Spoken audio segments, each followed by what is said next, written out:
Inilah 7 lapisan langit dan para penghuninya yang membuat kita terkagum-kagum dengan ciptaan Allah Subhanahu wa Ta'ala. Emangnya apa aja sih yang ada di dalam langit? Mari kita simak bersama-sama.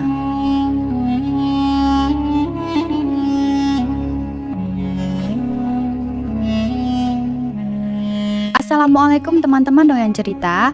Sehat sejahtera untuk kalian semua yang selalu setia dengerin Doyan Cerita. Semoga kalian semua selalu dalam lindungan Allah Ta'ala dan semoga rezeki dan urusan kalian selalu dilancarkan. Tuliskan hajat kalian di kolom komentar, semoga apa yang kalian inginkan segera terwujud. Di video kali ini kita akan mengupas tentang 7 lapisan langit beserta para penghuninya.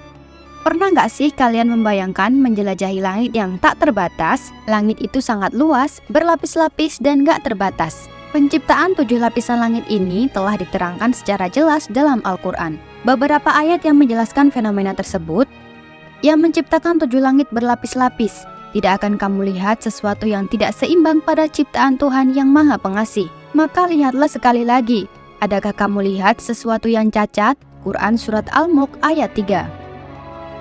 Dalam surat Al-Mulk ayat 3 itu menerangkan jika Allah telah menciptakan langit secara bertingkat. Tidak ada tiang penyangga dan tali temali yang mengikatnya. Tiap langit akan menempati ruangan yang telah ditentukan baginya. Tiap-tiap langit juga akan berjalan mengikuti garis edar yang telah ditentukan baginya. Hal itu telah dijelaskan dalam Quran yang berbunyi, Dia menciptakan langit tanpa tiang sebagaimana kamu melihatnya. Quran Surat Luqman ayat 10. Sebagian ulama tafsir telah mengartikan jika kata 7 langit diterjemahkan sebagai galaksi-galaksi yang terdapat di luar angkasa yang jumlahnya tak terhitung. Sungguh besar ciptaan Allah Subhanahu wa Ta'ala, Tuhan yang tiada tandingannya. Dan di tiap-tiap lapisan langit ini, dari lapisan langit pertama hingga lapisan langit ke-7 memiliki karakteristik yang berbeda-beda dan memiliki penghuni yang begitu banyak. Jadi, saya akan membawa kalian semua untuk menyelami misteri 7 lapisan langit yang tak hanya memukau mata, tapi juga menggugah jiwa. Kita akan terbang melintasi lapisan demi lapisan, menemukan rahasia yang tersimpan sejak zaman Nabi Muhammad SAW dalam perjalanan Isra Mi'rajnya yang super dahsyat, sebuah mukjizat yang Allah berikan kepada manusia pilihannya yang mampu menembus tiap-tiap lapisan langit, perjalanan yang istimewa bertemu dengan makhluk-makhluk penghuni langit. Dari pertemuan dengan para nabi di setiap langit, hingga dialog dengan Maha Pencipta di Sidratul Muntaha.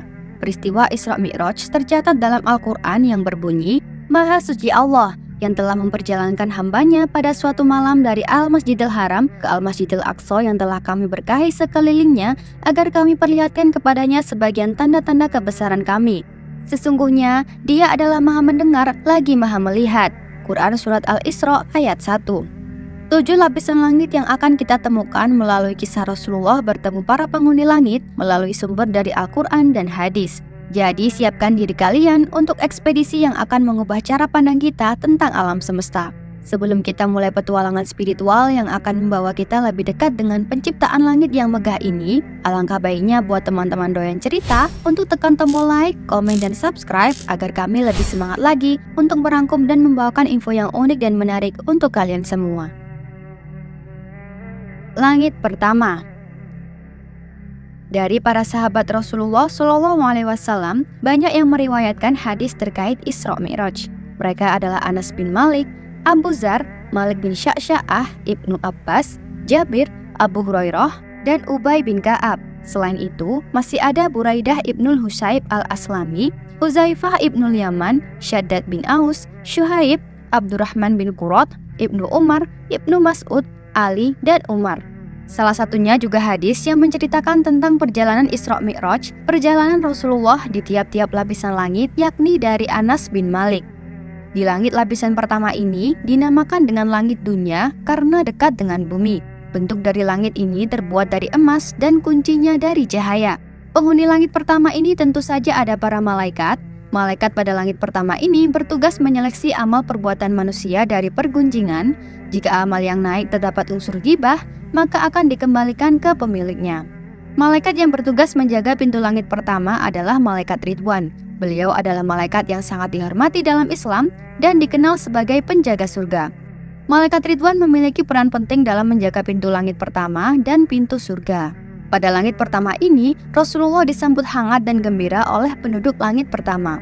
Penghuni di langit pertama ini yakni Nabi Adam alaihissalam serta ruh-ruh manusia lainnya. Rasulullah bertemu Nabi Adam alaihissalam di langit pertama dengan bentuk dan postur sebagaimana Allah menciptakannya. Nabi Adam memberikan salam dan doa kepada Rasulullah.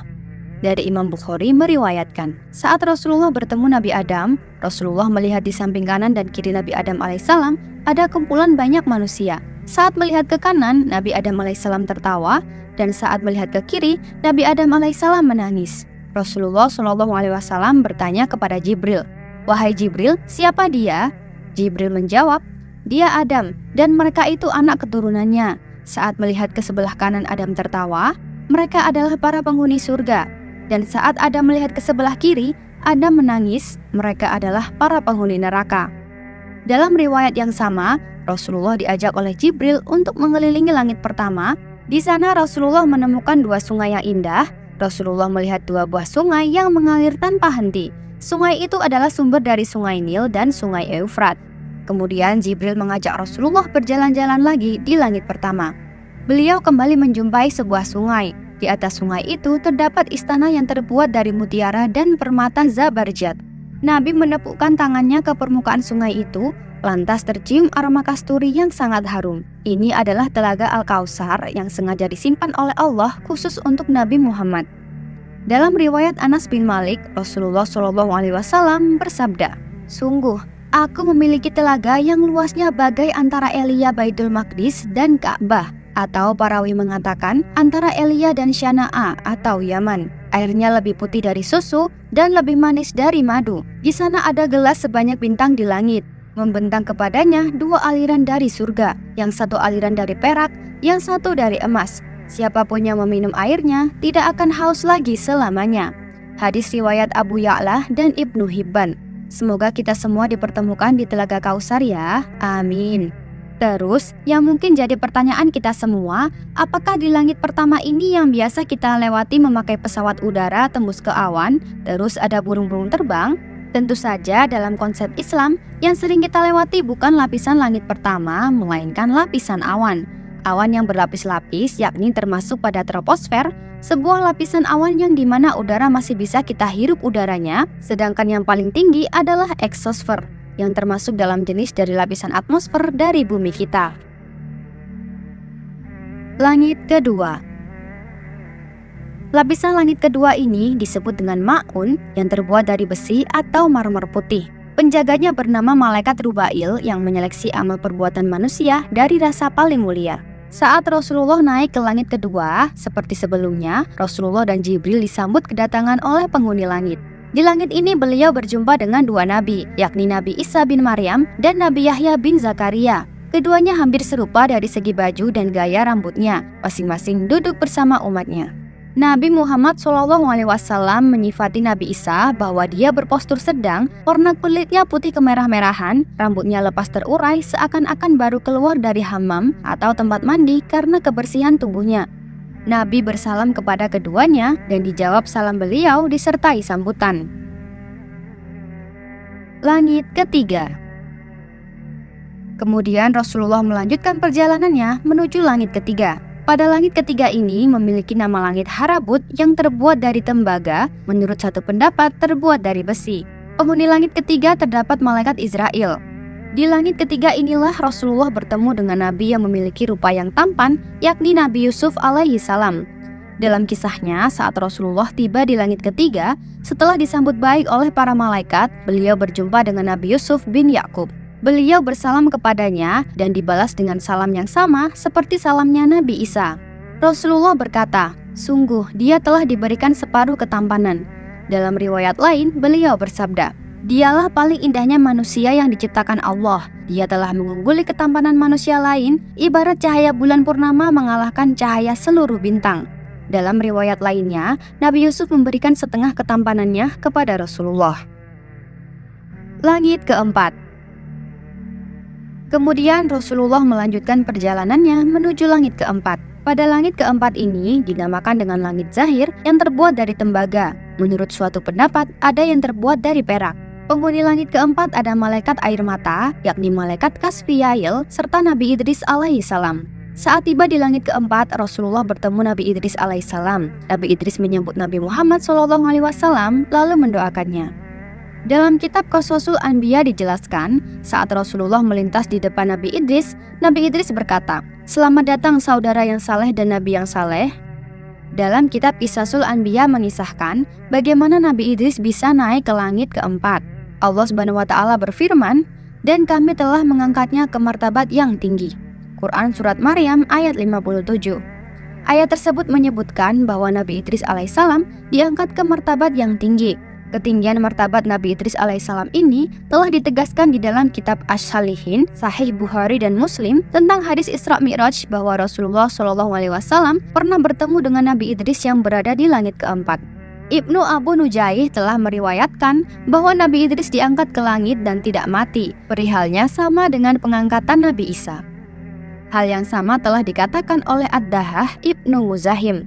Malaikat maut mencabut nyawanya Nabi Idris. Maka saat itu juga beliau wafat. Malaikat maut menangis dan berdoa kepada Allah agar mengembalikan nyawa sahabatnya Idris. Allah mengabulkan doanya dan menghidupkan kembali Nabi Idris alaihissalam. Malaikat maut merangkul Nabi Idris yang hidup kembali sambil bertanya, "Wahai saudaraku, bagaimana rasanya pahitnya kematian?" Nabi Idris menjawab, "Sesungguhnya hewan ketika dikuliti hidup-hidup, maka sakitnya kematian 1000 kali lipat lebih berat daripada hal itu." Malaikat maut berkata, "Padahal aku mencabut nyawamu dengan halus, dan itu belum pernah aku lakukan kepada seorang pun sebelumnya." Langit kelima. Setelah bertemu dengan Nabi Idris dan bertegur sapa saling memberi salam, Rasulullah melanjutkan perjalanannya ke langit kelima. Langit kelima ini dinamakan dengan langit Musyirah yang terbuat dari perak. Menurut suatu pendapat, ada yang terbuat dari emas. Tentu saja penghuni langit kelima juga diisi dengan para malaikat yang terus bertasbih dan beribadah kepada Allah. Di langit kelima, Rasulullah berjumpa dengan Nabi Harun bin Imran. Nabi Harun alaihissalam adalah saudara dari Nabi Musa alaihissalam. Separuh janggutnya hitam dan separuhnya lagi putih karena uban, memiliki jenggot yang lebat dan panjang. Di sekitar Nabi Harun, tampak umatnya sedang khusyuk mendengarkan petuahnya. Saat berjumpa dengan Rasulullah, tentu saja sambutan hangat dan tegur sapa saling memberi salam selalu tercurahkan. Seperti momen-momen bertemu para nabi di langit sebelumnya, tampak dengan bahagia. Langit keenam. Setelah bertemu dengan Nabi Harun alaihissalam, Rasulullah pun melanjutkan perjalanannya menuju langit keenam. Di langit keenam ini dinamakan dengan langit Kholisah yang terbuat dari emas. Menurut suatu pendapat ada yang terbuat dari intan dan permata. Penjaga pintu langit keenam adalah malaikat Tautoil, yakni malaikat yang bertugas menjaga rahmat. Tentu saja juga ada para malaikat lain yang mendiami langit keenam ini. Setelah sampai di langit keenam, beliau berjumpa beberapa nabi dengan umat mereka masing-masing. Ada seorang nabi dengan umat tidak lebih dari 10 orang, ada lagi dengan umat di atas itu, bahkan ada lagi seorang nabi yang tidak ada pengikutnya. Kemudian beliau melewati sekelompok umat yang sangat banyak menutupi ufuk, ternyata mereka adalah Nabi Musa dan kaumnya.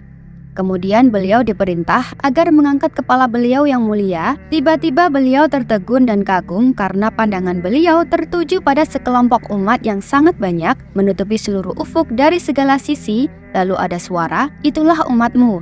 Dan selain mereka terdapat 70.000 orang yang masuk surga tanpa hisab. Pada tahapan langit keenam inilah beliau berjumpa dengan Nabi Musa alaihissalam, seorang nabi dengan postur tubuh tinggi, putih kemerah-merahan kulit beliau. Nabi SAW bersalam kepadanya dan dijawab oleh beliau disertai dengan doa.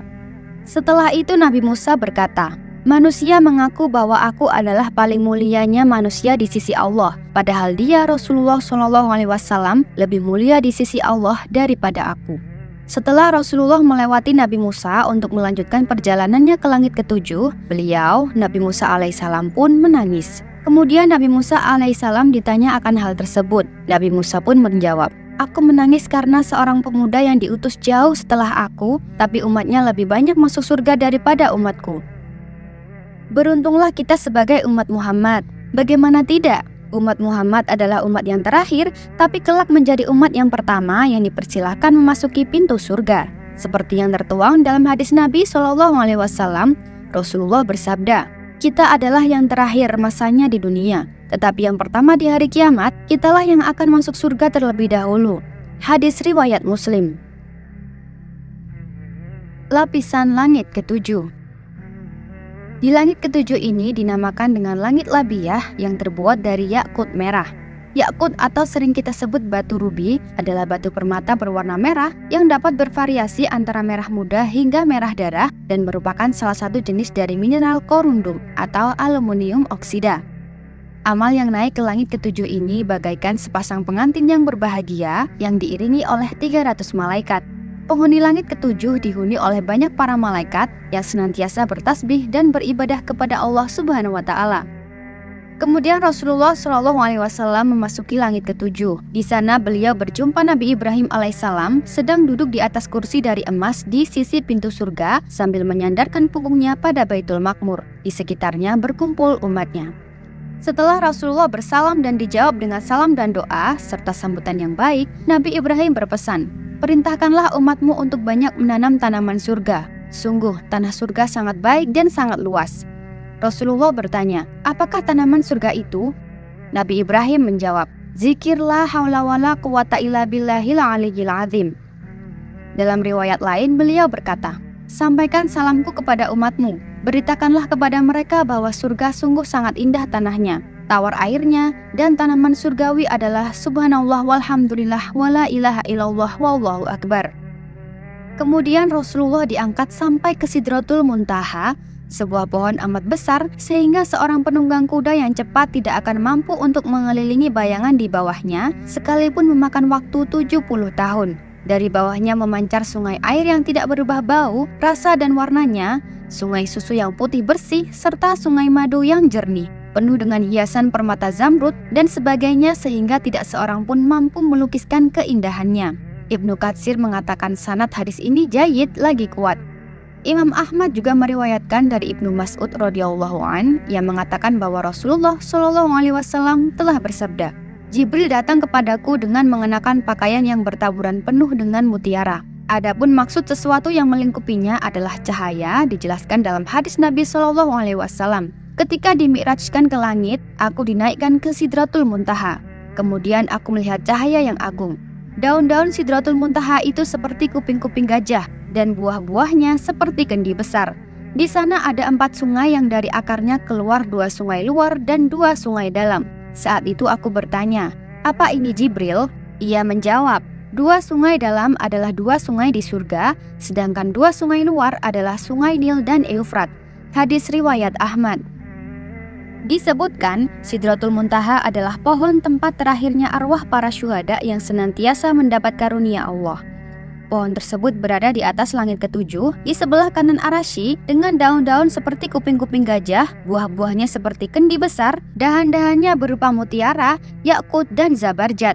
Yakut sendiri adalah batu rubi permata yang berwarna merah delima, dan zabarjat adalah batu kristal yang berwarna hijau kekuningan serta transparan. Dikutip dari tafsir Muqatil bin Sulaiman.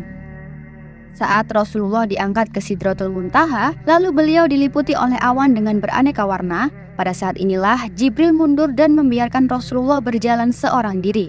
Karena Jibril tahu hanya beliaulah yang mampu untuk melakukan hal ini, berjumpa dengan Allah Subhanahu wa Ta'ala. Setelah berada di tempat yang ditentukan oleh Allah, tempat yang tidak seorang makhluk pun diizinkan berdiri di sana, tempat yang tidak seorang pun makhluk mampu mencapainya, beliau melihatnya dengan mata beliau yang mulia. Saat itu beliau langsung bersujud di hadapan Allah Subhanahu wa Ta'ala. Rasulullah berdialog dengan Allah Subhanahu wa Ta'ala. Nabi bersabda, "Ya Allah, Engkau telah menjadikan Ibrahim sebagai khalil kawan dekat. Engkau mengajak bicara Musa. Engkau berikan Daud kerajaan dan kekuasaan yang besar.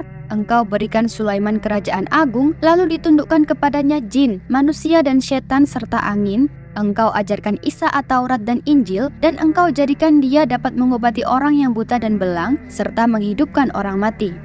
Kemudian Allah berfirman, "Sungguh aku telah menjadikanmu sebagai kekasihku."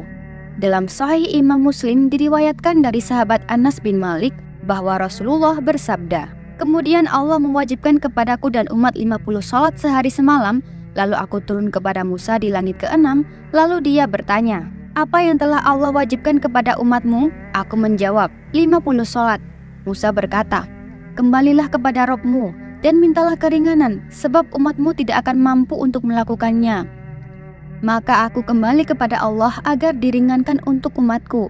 Lalu diringankan 50 sholat jadi 45 sholat. Lalu aku turun kembali kepada Musa, tapi Musa berkata, "Sungguh, umatmu tidak akan mampu melakukannya, maka mintalah sekali lagi keringanan kepada Allah." Maka aku kembali lagi kepada Allah, dan demikianlah terus aku kembali kepada Musa dan kepada Allah sampai akhirnya Allah berfirman, "Wahai Muhammad, itu adalah kewajiban 5 sholat sehari semalam. Setiap satu sholat seperti dilipat gandakan menjadi 10, maka jadilah 50 sholat." Maka aku beritahukan hal ini kepada Musa, namun tetap dia berkata, "Kembalilah kepada Rabbmu agar minta keringanan." Maka aku katakan kepadanya, "Aku telah berkali-kali kembali kepadanya, sampai aku malu kepadanya." Hadis riwayat Muslim. Setelah Rasulullah menerima perintah ini, maka beliau turun sampai akhirnya menaiki buruk kembali ke kota Mekah Al-Mukarramah, sedang saat itu masih belum tiba fajar. Pagi harinya beliau memberitahukan mukjizat yang agung ini kepada umatnya, maka sebagian besar di antara mereka mendustakan, bahkan mengatakan Nabi telah gila dan tukang sihir. Saat itu, umat pertama yang membenarkan dan mempercayai beliau adalah Sayyidina Abu Bakar, maka pantaslah beliau bergelar As-Siddiq. Bahkan tidak sedikit di antara mereka yang tadinya beriman kembali murtad keluar dari syariat. Sungguh, keimanan itu intinya adalah membenarkan dan percaya serta pasrah terhadap semua yang dibawa dan diberitakan Nabi Muhammad SAW, sebab beliau tidak mungkin berbohong apalagi berkhianat dalam risalah dan dakwah beliau. Beliaulah Nabi yang mendapat gelar Al-Amin atau dipercaya, As-Shodiq selalu jujur, dan Al-Masduq yang dibenarkan segala ucapannya. Sholawat selalu tercurahkan untuk Rasulullah SAW. Itulah 7 langit beserta penghuninya, manusia pertama yang berhasil menembus langit ke-7, yakni Nabi Muhammad SAW ketika Isra Mi'raj dengan menggunakan buruk. Manusia biasa hanya mampu atau tidak sampai ke langit pertama. Terus ketika menaiki pesawat terbang, apakah itu bukan langit pertama? Jawabannya adalah bukan. Pesawat yang dinaiki itu hanya bisa mencapai awan saja. Untuk gambar yang barusan kalian lihat, seperti yang kita suguhkan barusan hanyalah sebuah ilustrasi. Tentu saja kita manusia biasa tidak bisa memvisualisasikan secara nyata tentang gambaran langit pertama sampai langit ke-7 bahkan Sidratul. Sesungguhnya hanya Allah lah yang maha tahu dan manusia terpilihnya yang mengetahui bentuk langit pertama hingga langit ke-7 seperti Rasulullah SAW. Wallahu a'lam bishawab. Demikianlah yang bisa saya sampaikan. Yang benar datanya dari Allah, dan mohon maaf bila ada kurang atau keliru itu datanya dari saya pribadi selaku manusia biasa. Semoga teman-teman doyan cerita semuanya senantiasa dalam lindungan Allah dan selalu dilancarkan rezeki dan segala urusannya. Semoga apa yang kalian inginkan segera terwujud. Sampai jumpa di video dan kisah menarik selanjutnya. Wassalamualaikum warahmatullahi wabarakatuh.